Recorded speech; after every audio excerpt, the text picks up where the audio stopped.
surprised you that was a departure from the book to the TV show?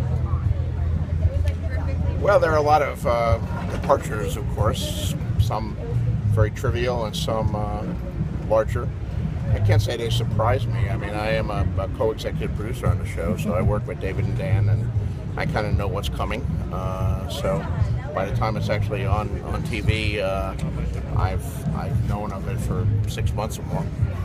George, has there been a character that's been more difficult to develop, been more problematic to develop for television?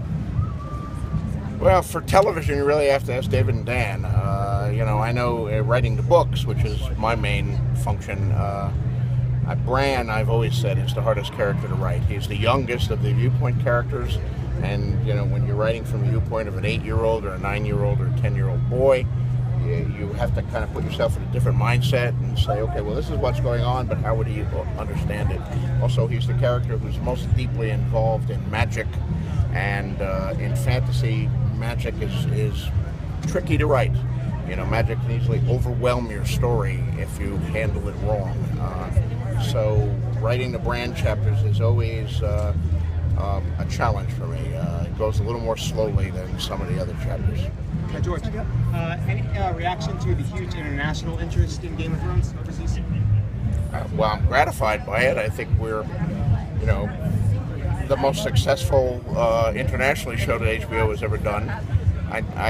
HBO has done some great shows, so I don't think that's an issue of quality, but there's a universality to the Middle Ages setting that doesn't apply to some of the more specifically American shows, like The Sopranos, which is about a guy from New Jersey. And I am a guy from New Jersey, and I love The Sopranos, but maybe if you're in Croatia or Singapore or Korea, that doesn't necessarily speak to you, New Jersey, the way that Westeros will, because virtually every society around the globe has passed through a medieval period where they had castles and warriors with swords and some version of knighthood or a warrior caste and all that. So, George, a lot of people read in political messages into a lot of the storylines, particularly Daenerys. What do you have to say on that official program? I'm not a fan of allegory any more than Tolkien was, but I do think there are certain universal truths.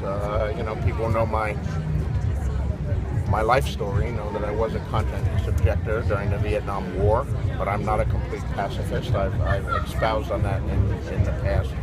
But I'm not writing a thinly disguised political allegory of current political situations. If I wanted to write a story about Iraq, I would write a story about Iraq. That said, there are universals. There are things that are true all throughout history, of all time. And when you're talking about war and peace and government, these are things that were true from the Roman Empire or ancient China or ancient Egypt to the present day. And there are lessons to be learned there, and hopefully some of them apply to our present day situation. I love that you said you're still a fan. Were there any panels here at Comic-Con that you snuck into, maybe? Sadly, I was unable to sneak into any panels here at Comic-Con. I would have liked to, but I've become too recognizable. I mean, if I walked into a panel and sat in the back, I would kind of ruin the panel because everybody sitting around me would be paying attention to me instead of people on the stage. But that's I would like to go to some of them. Particularly, I'd like to go to some of the comic book panels because I do like to follow what's going on in comic books. And like I said on the stage, I'm an old comic book geek. Wear a mask next year. Yeah, I have considered doing that. It's just masks are so hot. I don't know how these cosplay people do it without fainting. But I did actually pack with me. A number of years ago, I rode in Mardi Gras for a few years with Endymion, one of the super crews. And every year when you ride on Mardi Gras, they give you a costume. And I had a few of those, so I bought one of my Mardi Gras costumes, but I never had the chance to put it on. Last one, guys. George, if you had a pet dragon, what would you name it?